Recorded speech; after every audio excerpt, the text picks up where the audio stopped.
Chancellor of the Duchy of Lancaster, a.k.a. Pat McFadden, is with us this morning. Congratulations. Thank you. What was it like?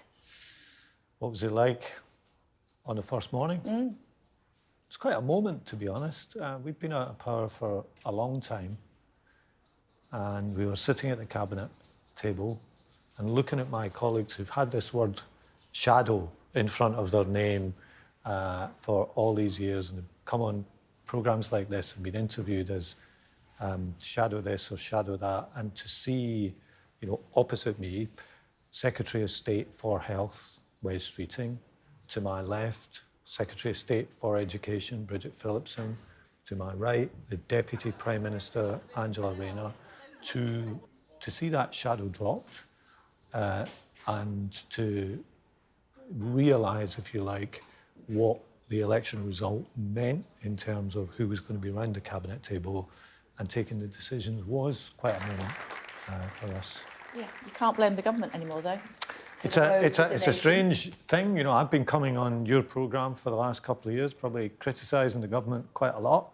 And now here I find myself as a representative of the government. It is a shift in mindset, but I tell you what, after 2 weeks of it, I would take 2 weeks of that against 14 years of the other every time. What are you going to do about these 117,000 kids who are missing school today? You're setting up this register so you'll know what their names are, but then what? Well, look, I can't say too much about the rules I can't say too much about the exact bills in the King's speech before it is given, but this is something we are concerned about. Post-COVID, we want children either in school or if they're not in school, having a proper homeschooling experience. We don't want children dropping out of the system, losing out on their right to an education. So this is something we're concerned about.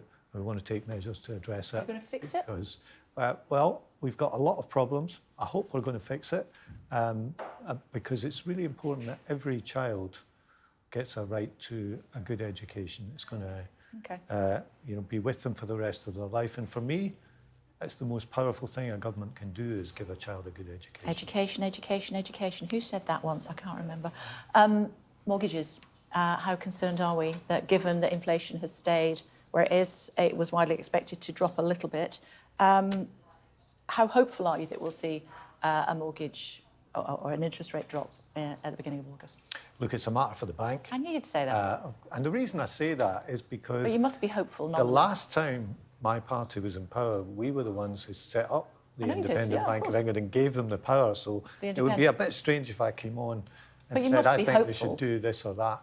I think families are under pressure. And even though inflation, it's good that it's come down, let's not be under any illusions. This is the first parliament in living memory, this new parliament, where living standards at the beginning of it are lower than they were at the beginning of the last parliament. So an interest rate drop would help, wouldn't it? Well, that's up to the bank, but anything that eases the income pressure on families and helps to make ends meet will obviously be good for them. But they've got a lot of things to weigh up, and they need to make sure that when they take their interest rate decision, they're looking at the whole picture. That's what they do. What do we make about this would-be Vice President Vance and his comments specifically about your government? I was talking about, what it's first truly Islamist country that will get a nuclear weapon. Maybe it's Iran, maybe Pakistan. Already kind of counts. And then we finally decided that it's actually the UK, since Labour just took over. Well, I don't think he's right about that. Are you offended? Look, I don't think it's right. Are you offended? I'm not offended, but I just don't agree with it. I read his book a few years ago. I thought his book was good. Yeah. But I don't agree with that comment. OK. What are we going to do about it? Nothing? Well, look, it's for people in the United States to pick their leaders. I've had quite enough on my plate with our own election, picking our leaders. OK. What are you going to do about this coal mine that's been approved in Cumbria? Are you going to withdraw that permission now? To be honest, I'm not sure what we do about an individual planning permission, and I suspect it's not good for me to announce a planning decision right here on your show. Why do we need a new coal mine? I think we're exporting the coal, aren't we? Once it's this has been quite a controversial development for some years, this coal mine. I'm going to try another one. Yeah. What about the railways? Well, I think we do have clear views on that. Go on. And we think over time, it's time to bring the railways back into public ownership, to integrate the service more, to have simpler ticketing. And we said that before the election, and my colleague Lou Haig is leading plans on that. At the moment, it's too fragmented, it doesn't work well enough, and it's often not the best value for money. So we've got Over what pretty period will you bring them back into public ownership? I think we'll get on with some of this quite quickly, but it depends how long the franchise lasts. So it's as the franchises come to... So as those franchises Yes. run out, you're going to bring them back Yes. into public ownership? Yes. And the water companies? We don't have plans to bring them into public ownership, but we do have plans to make their leadership a bit more responsible. We're concerned about these big bonuses being paid while all this sewage is being pumped into the rivers, and we've got some plans to do something about that. What can you tell me? Well, got to wait till the King's speech in a few hours' time. You should have come on tomorrow rather than today, then you can tell me all about it. I'm sure you know this won't be the first time I'm on in this Parliament. You're on more often than me. My point is that you're looking at previously you'd suggest criminal action against chief execs and those who run water companies if they are not as responsible as the government would hope they should be. Still looking at that? Let's make this is a serious point. It sure is. These companies have got away with paying out huge dividends and bonuses while the quality of the water, there's all this sewage being pumped into rivers and the sea and so on, makes people really angry.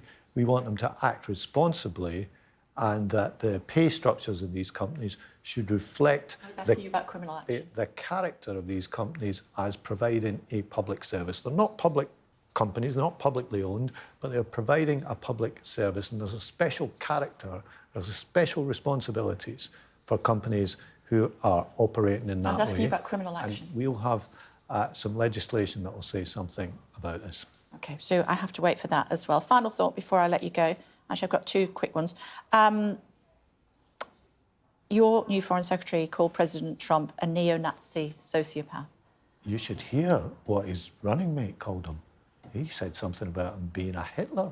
I mean, a lot of You've people already have said dismissed his things running about mate, so let's not worry about him. Let's worry about our own Foreign Secretary calling President Trump a neo-Nazi sociopath.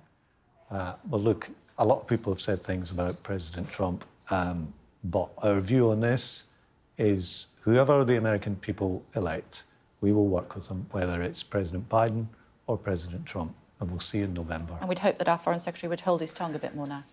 Well, he's, I think, doing a really good job. He's reached out to the Republicans as well as the Democrats. It's quite right that we've got a good relationship with both parties, both main parties in the United States. Yeah, you shouldn't be called the Chancellor of the Duchy of Lancaster. You should be called the goalkeeper. Just before I let you go, reaction to Southgate stepping down? I think he's been a great manager. To have taken England to World Cup semi-final, to 2 European finals in a row, and not just that, but the way he's conducted himself, the way he has presented the team as a modern face of England. I think the country owes him a great debt. It just, he just couldn't get over the line in those major competitions. But I think he's done a great job, and I wish him the very best in whatever he does. Who's going to replace him? Oh, I don't know. There's all runners and riders. Look on a bookie's website, Okay. but maybe don't place a bet after the No, general no, election. let's not do that. Let's not talk about that. It's good to see you. As always, enjoy this King's speech. Thank you.